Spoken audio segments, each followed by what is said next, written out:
On the night of the 24th of August 2001, a fully loaded Airbus A330 with 306 people on board ran out of fuel midway over the Atlantic.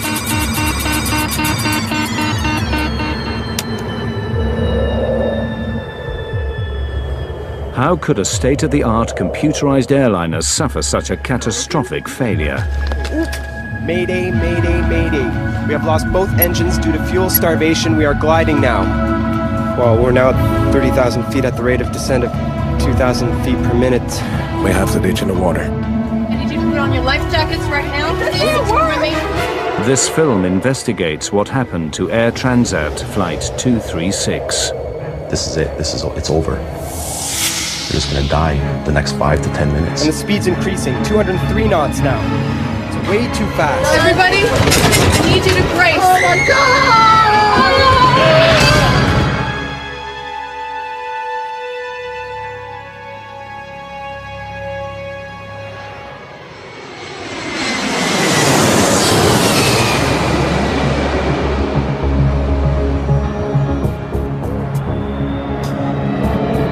August 23rd, 2001. Toronto International Airport is busy. Air Transat is a charter company that has grown rapidly to become one of the largest airlines in Canada. Midsummer brings fewer business travelers and a holiday atmosphere. Air Transat Flight 236 is bound for Lisbon. Most of the passengers are Canadians visiting Europe or Portuguese immigrants heading home.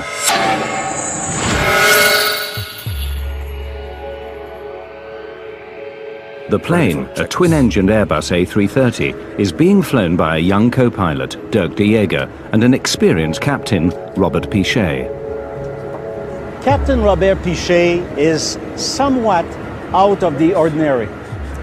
Captain Pichet, from the moment he gets his wing, he gets to learn how to fly in the north of the province of Quebec, where the conditions occasionally are very severe.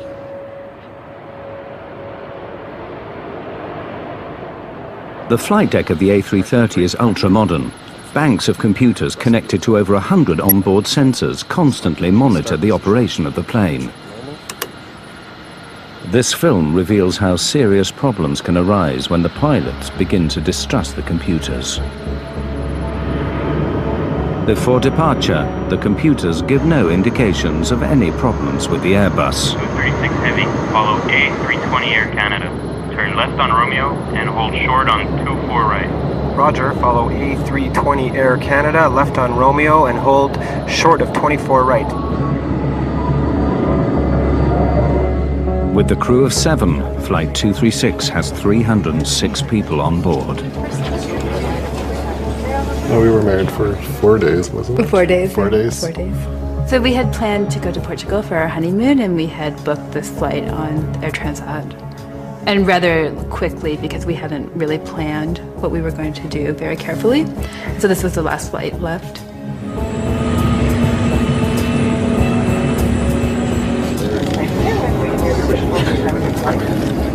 Well, boarded on this flight to go on a 2.5-week vacation with a friend of mine. Obviously, I was very excited, spending 2.5 weeks on the coast of Portugal. A very excited feeling. Transat 236 Heavy, cleared for takeoff. 240 at 8, cleared for takeoff, 24 right, Transat 236 Heavy. At 20 minutes past 8, the Airbus A330, loaded with over 47 tons of fuel, leaves Toronto for Lisbon. V1, rotate.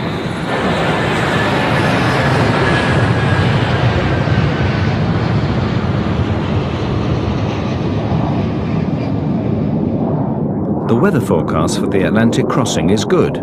Everything runs smoothly on the flight deck, apart from a small adjustment to the route. To avoid congestion, air traffic control directs the flight 60 miles south of its original route.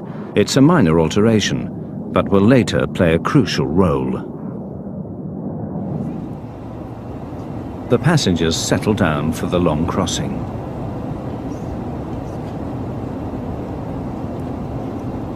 The reason for our trip to Portugal was a family trip. We were going to a wedding. Otherwise, we would not have gone this year. So instead of just going for 4 days for a wedding, we decided to stay for 2 weeks and throw the wedding in as a kind of family perk and see everybody. Everything appeared quite normal, and in fact, I had traveled on Air Transat previously and found it not to be very good, and was surprised by the quality of the flight. That, you know, it was on time, the plane was newer, and we thought generally it was much better than we had expected it would be. We're getting to our next checkpoint. Every 30 minutes across the Atlantic, the crew check their position and fuel consumption against their flight plan. 0.2 tons on the right. 11.2 tons on the left. Despite the computerized systems, some procedures, like checking the fuel on board, still need to be done by hand. 5.2 tons. By comparing the amount of fuel in the tanks with the amount the flight started with, the pilots can keep an eye on the fuel consumption. Fuel check complete. Levels normal for the distance flown. All right. For the first 5 hours, everything is routine. The flight crew, Air Transat, and the accident investigators have all declined to be interviewed about what happened next. This film uses known facts about the flight, standard emergency procedures, and expert opinion to reconstruct what took place on Flight 236. Look, we're getting a warning signal. Oil temp low and oil pressure high on number 2. This warning is the first step in the crisis. Oil pressure is within normal limits on number 1. And number 2 is slightly high. The computer display reveals that the oil temperature is low in engine number 2, but the oil pressure is high. It is a very unusual reading. The pilots are puzzled. I can't see anything here. I'll look in the FCOM. Okay. A low oil temperature indication is normally indicative of bad readings, bad sensor. Oil temperatures don't decrease normally, they increase. A low oil temperature would be of no concern. The high oil pressure is a very strange indication. It's very rare. In fact, I've never actually heard of one. It's only indicative of the contamination normally of the oil with fuel. That's not something that's explained in the manuals. Call the company. The crew contact Air Transat's maintenance group in Montreal. Transat 236 to Mirabel Operations. Mirabel Transat 236. Hi. Hi, we have a little problem. We're getting the warning oil temp low and oil pressure high on the ECAM for engine number 2. There's nothing in the QRH nor the FCOM. Can you help us out? I'm looking in the manual. The ground crew have no immediate solution. The pilots must work it out for themselves. They may have been given some advice on troubleshooting to see if that would help. But ultimately, the pilots are up there on their own. They can get advice from somebody 2,500 miles away, but they can't really fix their problems. Suggest you keep monitoring your oil levels and see what happens. Advise us on But because the oil readings are so unusual, the pilots believe they may indicate a computer error. The crew keep monitoring the oil levels. Air Transat 236 continues on track.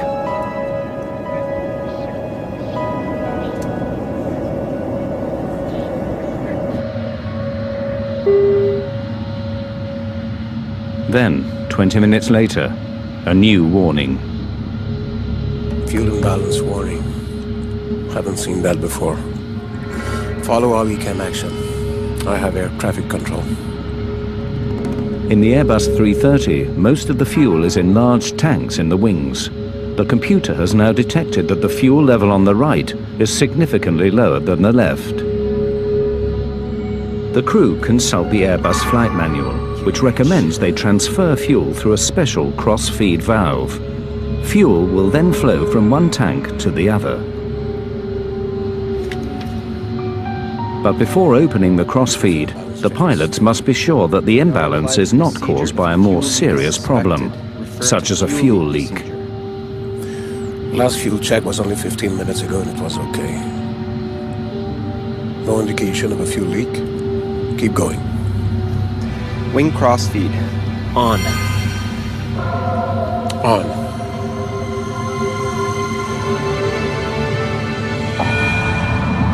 Once you begin a cross-feeding procedure to correct a fuel imbalance, restorative action should commence quite quickly. In other words, the situation would not continue to get worse. It would either stabilize immediately and then begin to correct itself. But the situation is not correcting itself. Unknown to the pilots, there is a major fuel leak in the number 2 engine on the right-hand side of the plane.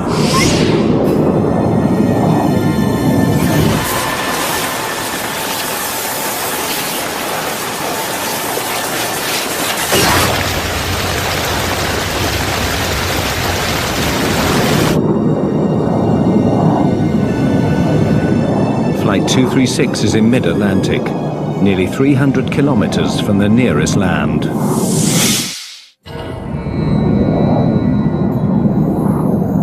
"39,000 feet over the Atlantic, nearly 300 kilometers from land, Air Transat Flight 236 is in trouble. Unknown to the pilots, the right engine is leaking fuel.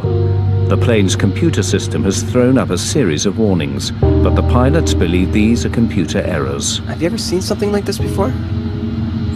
No. Never. Doesn't make any sense.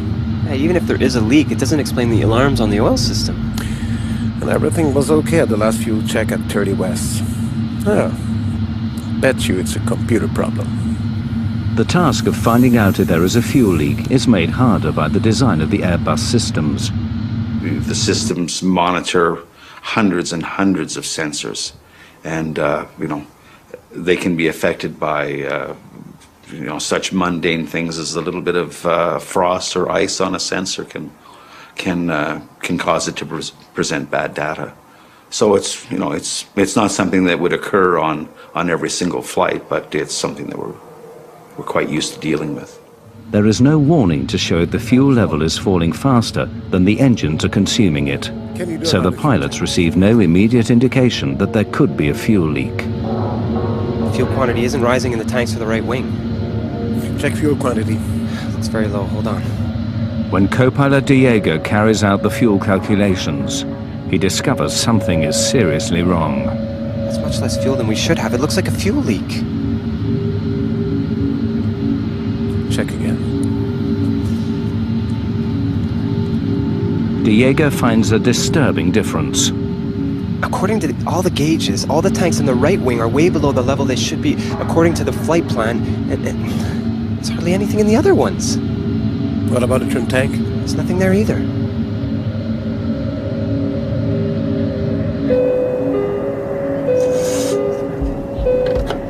Yes? Hello, first officer here. Can you come to the cockpit, please? Sure.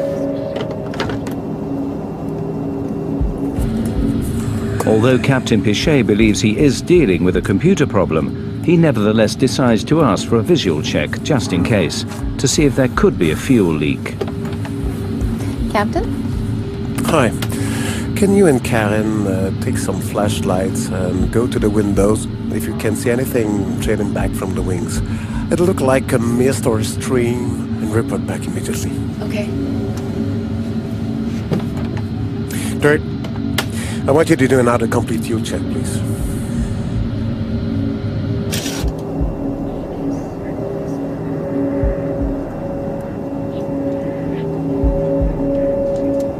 I'm so sorry. In daylight, the fuel pouring out of the back of the wing would have been clearly visible. But in the dead of night, even with a torch, the fuel leaking from the engine is impossible to see.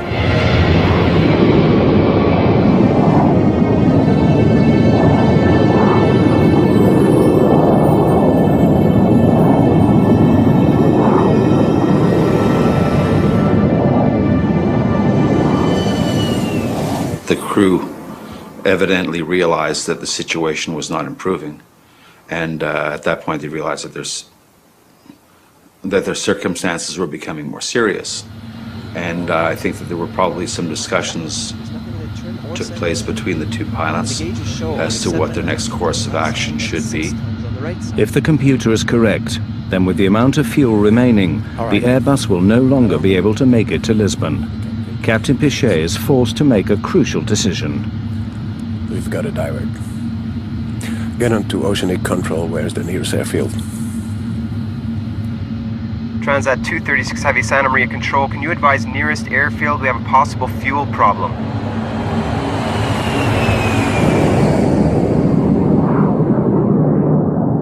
The nearest runway is over 300 kilometers away.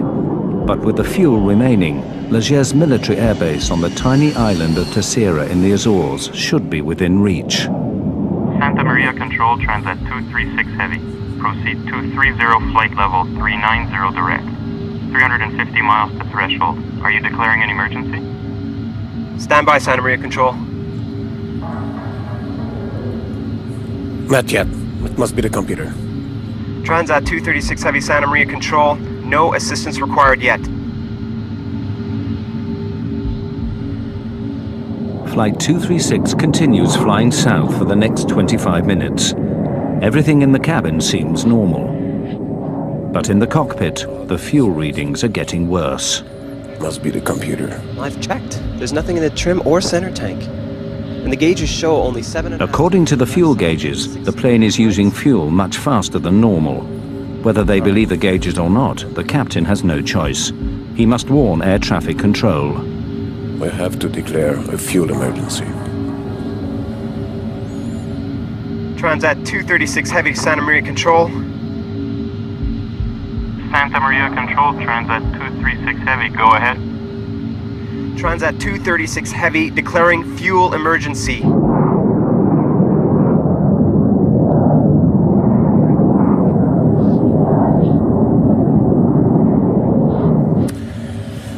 I really hope it's a computer bug. Because if we land in the Azores, with half a plane full of fuel, they'll crucify us.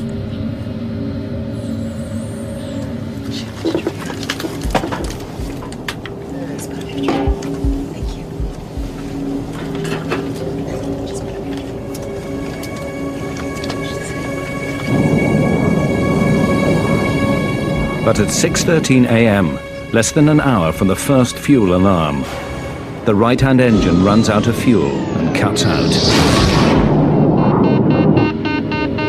We're losing engine number 2. I don't believe this. Okay, maximum thrust on number 1. What's going on? Miss, what's The happening? lights started flickering on and off, which I thought was kind of odd, strange. On one engine, the Airbus will not fly at 39,000 feet. They must descend quickly. Try to transfer fuel from center tank and the trim tank. Transferring. Fuel quantities reaching 0. This can't be. We're not gonna go completely dry on this airplane. All right. We can't stay at 39,000 feet with just one engine. We'll descend to 33,000 to control our speed. 236 Villages Tower. We have lost one engine. Engine flame out. Roger, Transat 236. We can see you on primary radar. You are at 135 nautical miles from Lajes Field.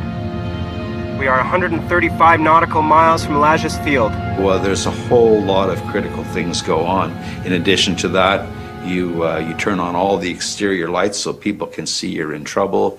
You have to broadcast your intentions on an emergency frequency so that other people know that you're unable to maintain your altitude. You may be descending through their altitude, so everybody else is now on the lookout for an airplane that's in distress. For the next 10 minutes, the stricken Airbus continues on its one remaining engine. The pilots still believe that the computer may be partly faulty and that they can make it to Legez with fuel to spare. At the end, might be all right. Fuel gauge is falling fast, though. It's nearly hitting 0.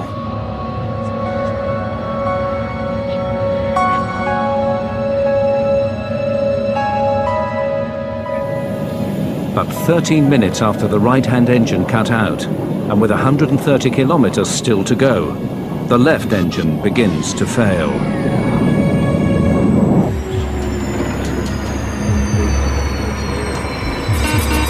We're losing number one. Mayday, mayday, mayday. We have lost both engines due to fuel starvation. We are gliding now.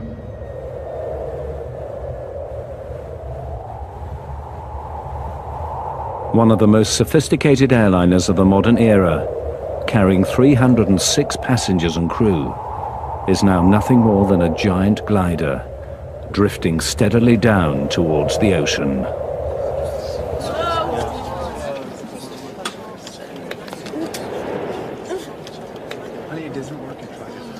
Excuse me, can somebody come? Hello? You could literally hear a pin drop. The exterior, there was no sound in that plane, in that cabin at all. A lot of people were praying and screaming for God. My wife was a little hysterical. My best friend was in another world. The plane was dead silent, except for the people who were very upset. List of functions we've lost.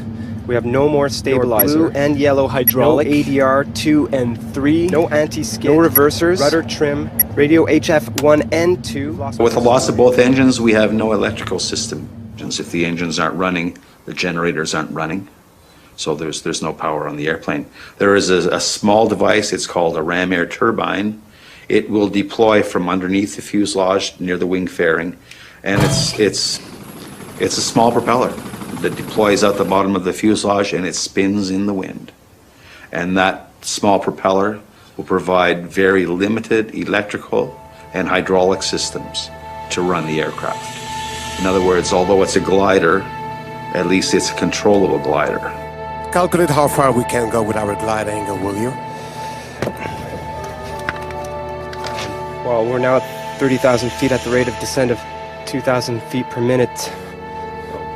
We can hang on for 14 or 15 minutes. What? I don't want to die on our honeymoon.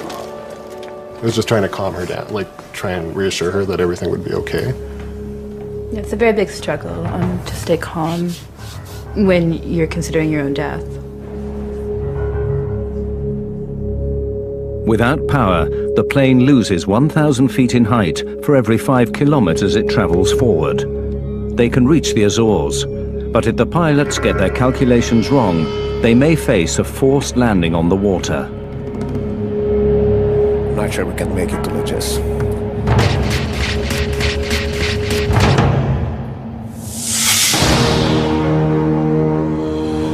Air Transat Flight 236 is now drifting without fuel over the Atlantic.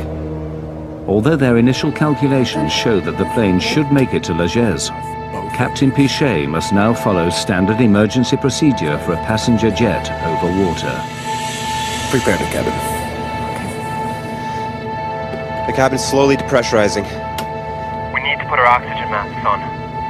The loss of engine power means the cabin soon depressurizes.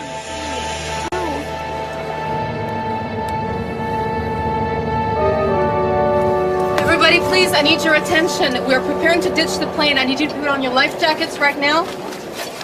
Within probably, I'd say, 2 minutes, I saw flight attendants with life jackets in their hand running down the aisles.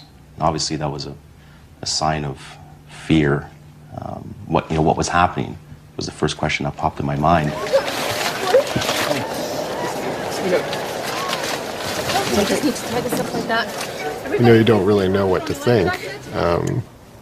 But people did start to panic at that point when they were told to put on life jackets. This isn't working. No, it's all right. Please keep her calm. My best friend was talking to his father. His father died 3 years ago. But he's talking to him because he thought for sure he was going to be joining him. And I just kept the same reiteration. Oh, it's okay, one hand on one leg, one hand on the other, both their arms clenched to mine, kind of looking at my in-laws, blinking. It's okay, it's nothing. I kept thinking that if the plane did hit water, that we would survive. I was so convinced that we would survive no matter what happened to the plane that I was probably delusional.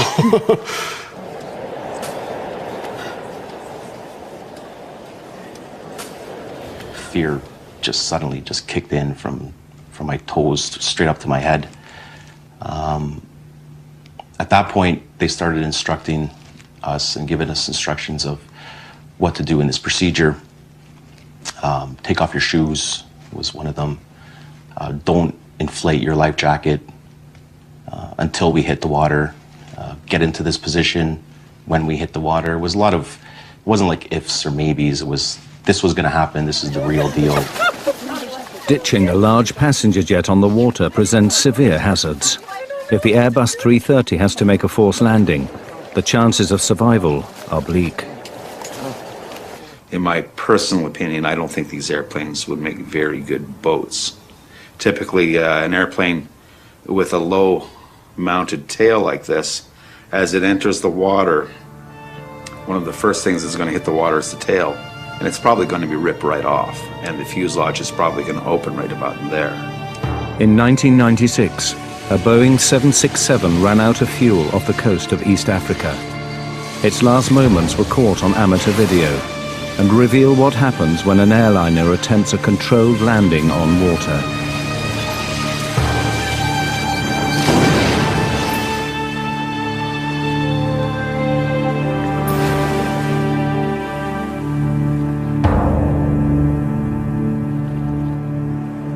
Of the 175 people on the Ethiopian Airways jet, only 50 survived.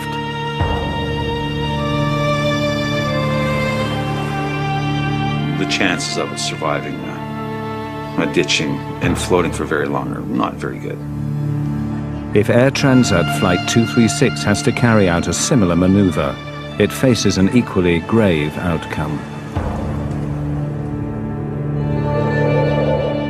With over 100 kilometers before they reach the Azores, the pilots face a long and difficult maneuver. They need to keep the plane gliding for more than 50 minutes to reach the Azores. There's very little time for any emotions at all. You're just so focused on the mission at hand. It's a life or death situation, of course, but you know, your intention is to get it there. You're not thinking about the alternatives, but you're fully focused on getting the airplane to its destination.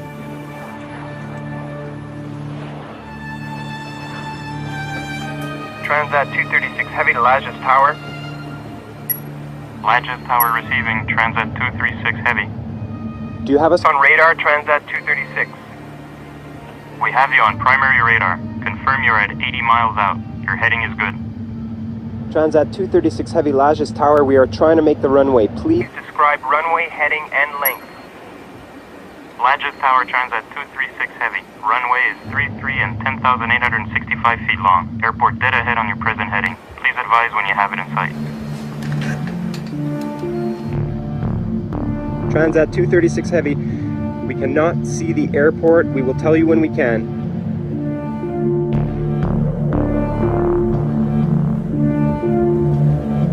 As the minutes tick by, the long wait for those on board is agonizing. That's it. This is it. It's over. They're just going to die in the next 5 to 10 minutes. I had contemplated the idea that we would die, certainly. And kind of I think in that moment you can accept it more than you think you would accept it. I never thought I was going to die. I was in a little bit of a state of distress.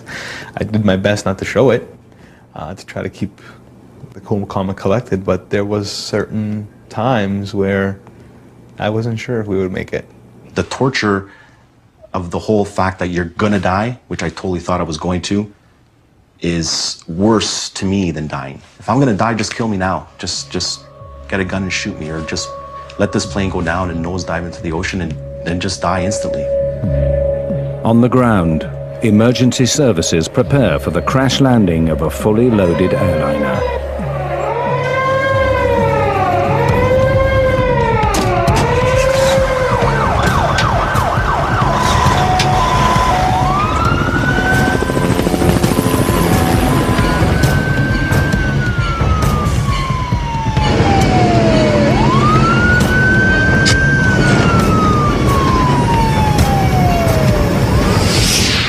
With 20 kilometers to go, the crew now prepare for the most dangerous part of the operation, getting their plane on the runway in one piece. 6 Heavy to Lajes Tower. Do you have our distance from the threshold now and weather, please? Roger, Transat 236 Heavy. You are 8 miles out according to primary radar. Airspeed 280 knots according to our readings. Visibility unlimited. You should have the airport in sight. Negative, Lajes Tower. Until now, we cannot see the runway.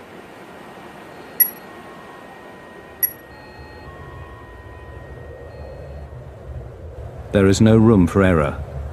Without power, the pilots have only one chance at landing. If they miss or overshoot the runway, the results could be catastrophic.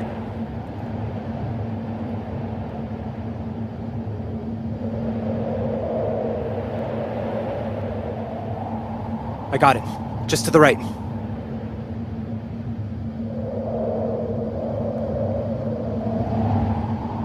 Minimum RAT speed is 140 knots. Maximum speed for gravity gear extension 200 knots. I'm not lowering the gear until the last minute, okay? Okay. The crew struggle to lose height and speed for landing. Roger, Lajes. 6 nautical miles. Let's open the slats. It'll slow us down a bit. Slats out and locked. As they approach the runway, their speed increases dangerously. Too fast and they could roll off the end of the runway. Lower the gear. Hold on. Speed is about 200. All right. I stabilize the speed. Can you give me a landing speed, please? No engine, no flaps. Ideal approach speed is 170 knots. We're too fast. Yes. But the runway is very long. Captain Pichet now performs a difficult series of swerving maneuvers to slow the plane down for landing.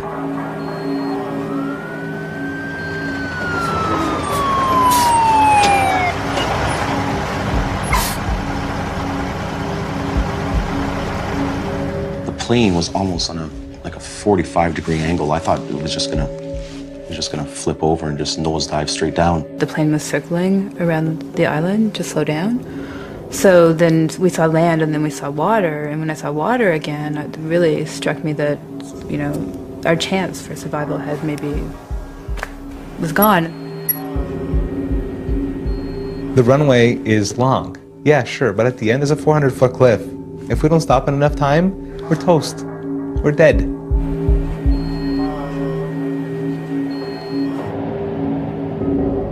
The crew line up the giant Airbus for final approach. Landing gear down and locked. 3 green. No flaps. Only the emergency brakes. No spoilers, no reverse thrust.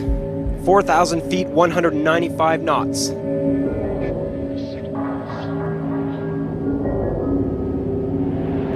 "3,000 feet, 197 knots.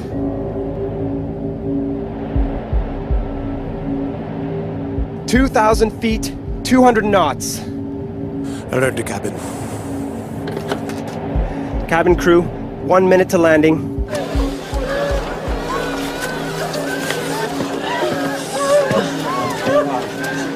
Hang on. Let's go.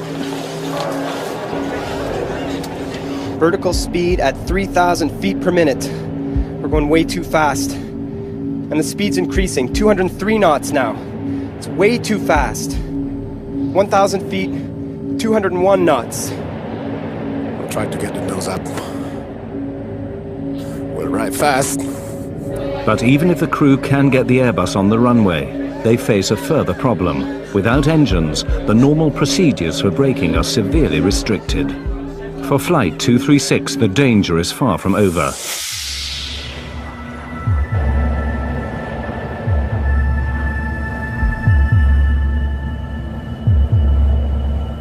The pilots must land the plane without power and somehow get it to stop.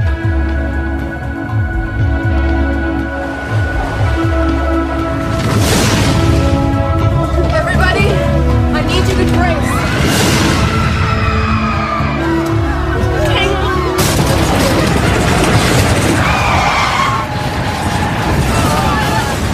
the Airbus hits hard at high speed. The tires have blown! Captain Pichet tries to hold the nose down.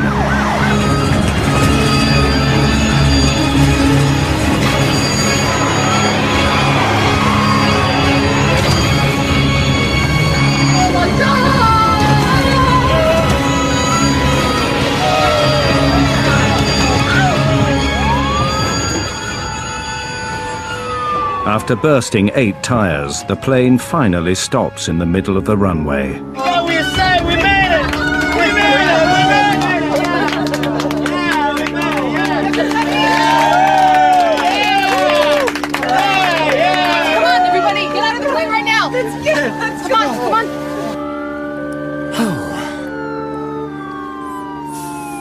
on! Told you we'd make it.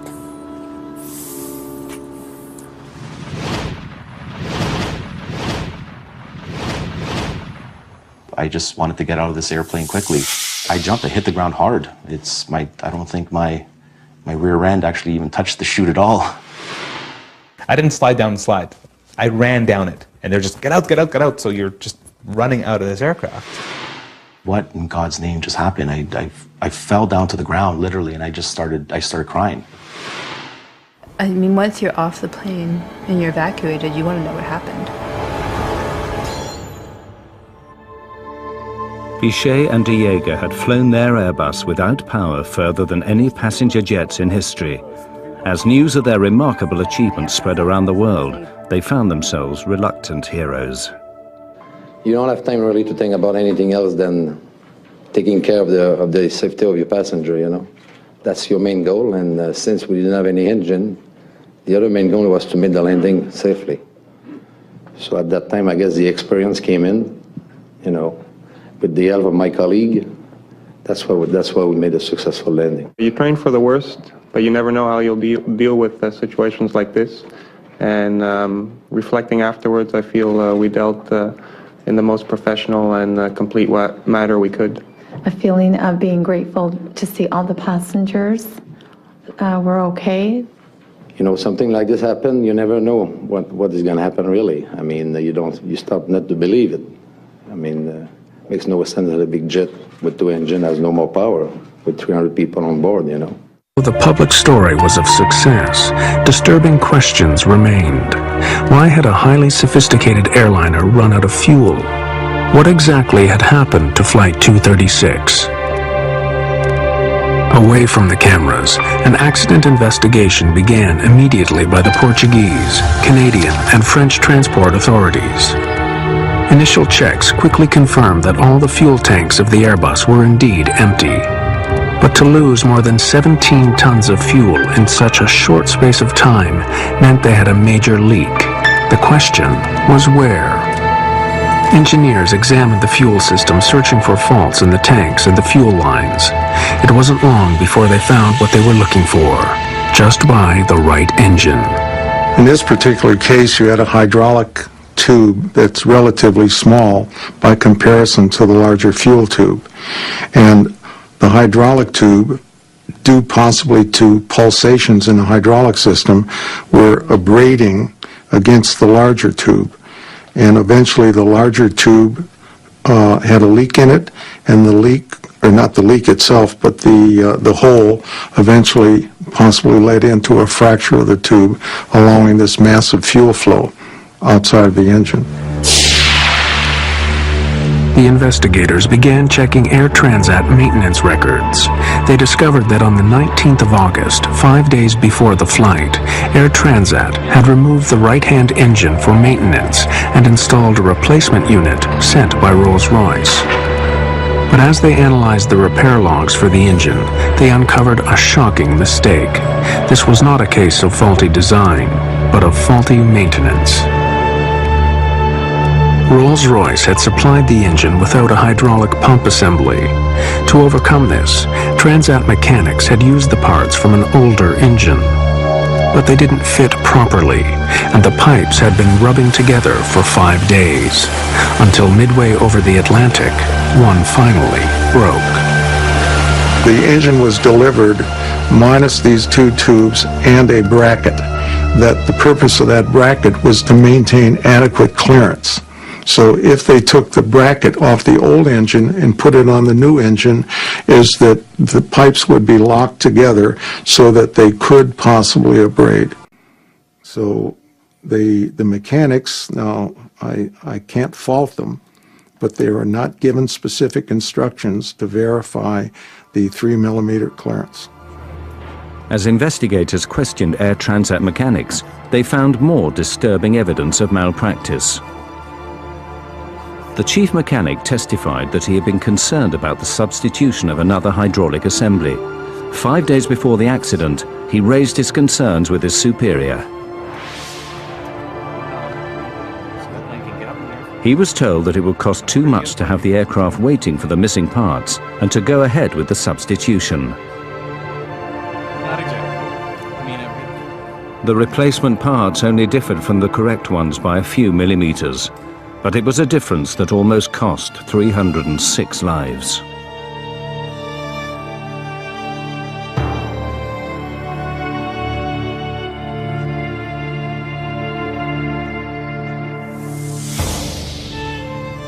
A few days after the accident, Air Transat publicly accepted responsibility for the faulty maintenance. We have to realize that there was a mistake made in terms of changing the pump. We installed it, but then some pipes, so to speak, were needed to be connected to the pump, and there was a mismatch. The immediate consequences for Air Transat in that event was that they got to pay a fine of $250,000, which was the highest ever in Canada, for an error that could have been prevented.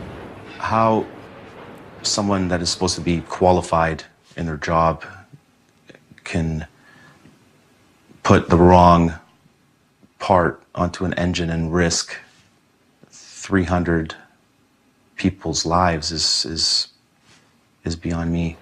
This incident is a very strong reminder that regulation is important and safety is important, and lives will be lost in the absence of that. And they're real lives. It's not just, this imaginary figure in your head of 300 people. It's real people who suffer and continue to suffer as a result. If it hadn't been us suffering, it would have been our families. This was by no means the end of the story. Investigators now turn their attention to the cockpit itself. What role had the crew played in the events of August the 24th? Could they have done more to avert the crisis? Key questions remained unanswered. Questions about what happened on the flight deck.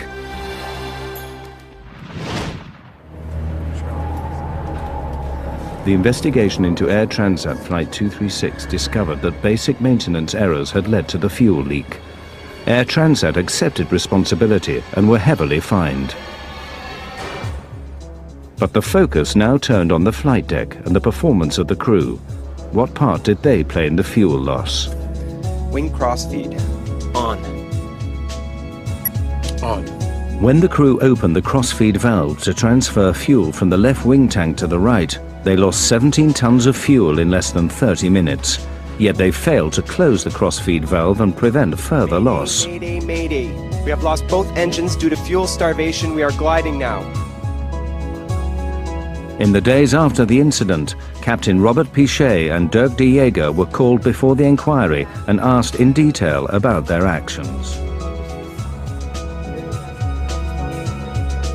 More than 2 years later, these findings have still not been published.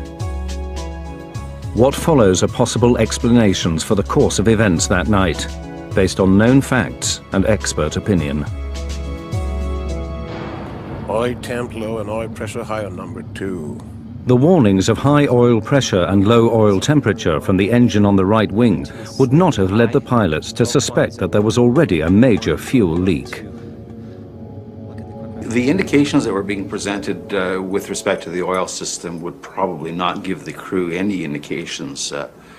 They may have questioned what was causing the erroneous or strange indications, but there's nothing certainly in my mind or their training I think that would have triggered them to suspect that a fuel system might be involved. Bet you it's a computer problem. But although the pilots thought they had a computer error, the oil warnings were actually correct and were the first indication of a much more serious problem. Fuel imbalance warning. Haven't seen that before. When the fuel imbalance warning came up 20 minutes later, showing less fuel in the right wing than the left, it seemed unconnected with the oil alarms. This could have reinforced Captain Pichet's idea that he was facing a series of computer errors. Do not apply this procedure if a fuel leak is suspected. Despite his doubts, Captain Pichet was obliged to follow Airbus procedure to correct the imbalance. He opened the crossfeed valve. Wing crossfeed. On.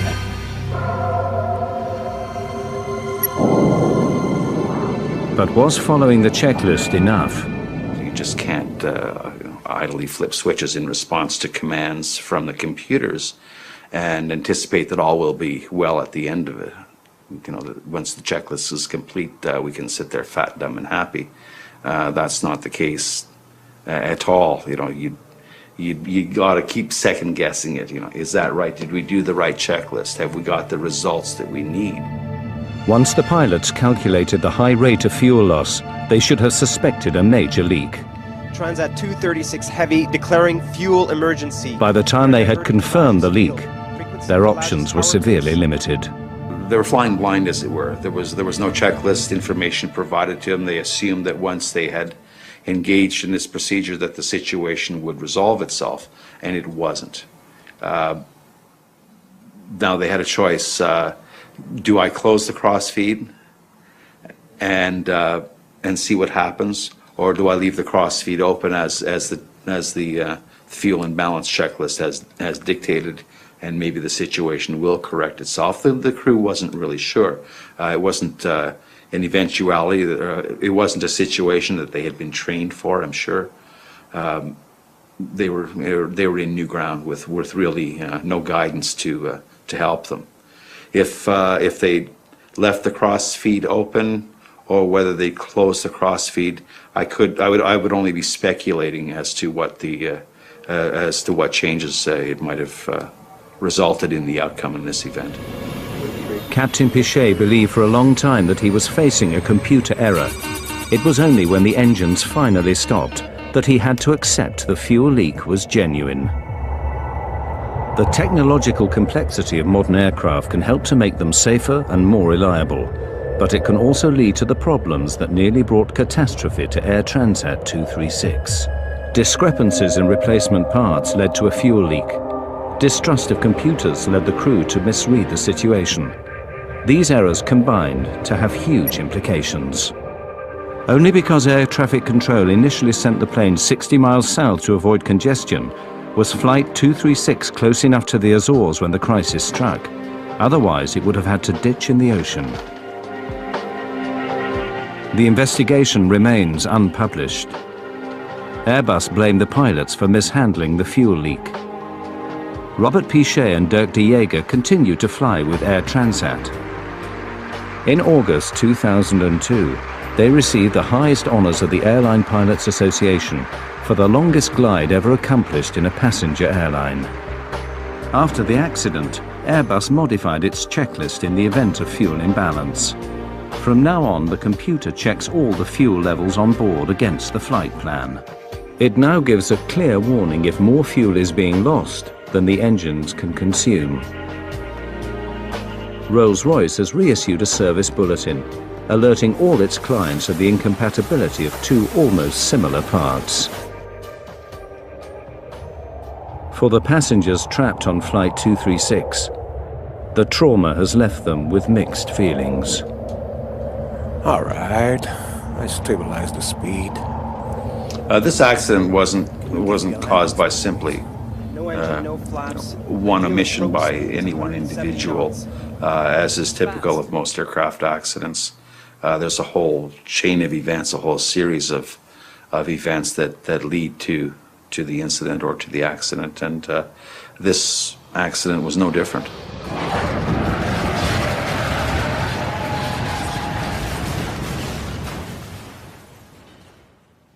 whatever the circumstances are, the pressure that he was under is tremendous. He got that plane down safely, only blew out 8 of the 12 tires, and saved 300 people. He saved 300 people's lives.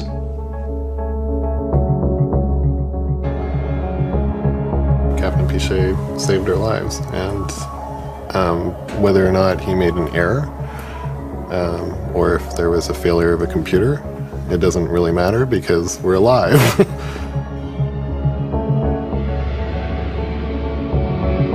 Do I think he's a hero? No. Do I think he's a hell of a pilot? Yes. Thank God the islands of the Azores were there and basically saved our lives. But if that fuel pump broke 5 minutes beforehand, we would have ended up into the water, and I probably wouldn't be here to tell the story.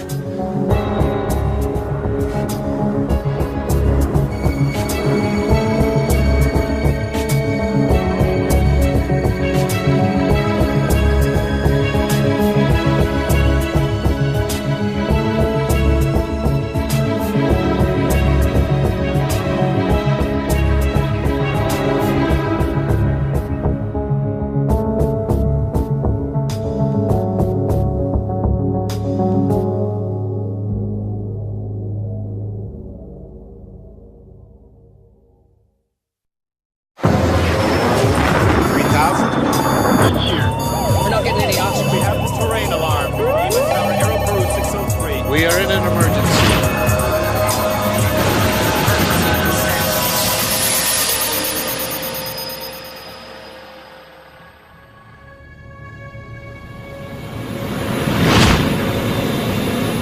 On the night of the 24th of August 2001, a fully loaded Airbus A330 with 306 people on board ran out of fuel midway over the Atlantic.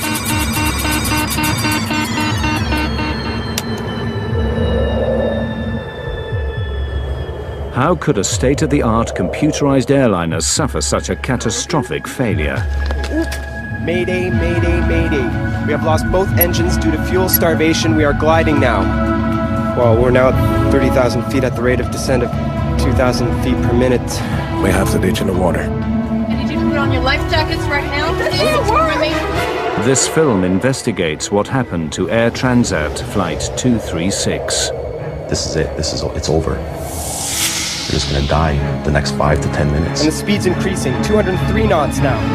It's way too fast. Everybody, I need you to brace. Oh my God!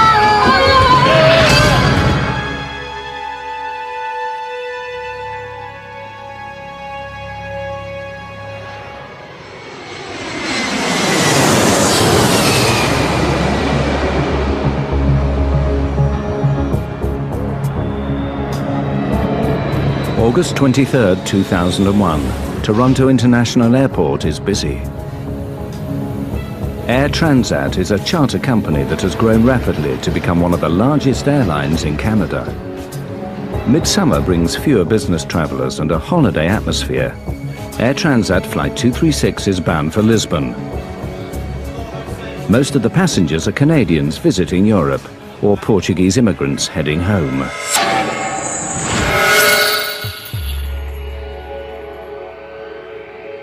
The plane, a twin-engined Airbus A330, is being flown by a young co-pilot, Dirk de Jager, and an experienced captain, Robert Pichet. Captain Robert Pichet is somewhat out of the ordinary. Captain Pichet, from the moment he gets his wing, he gets to learn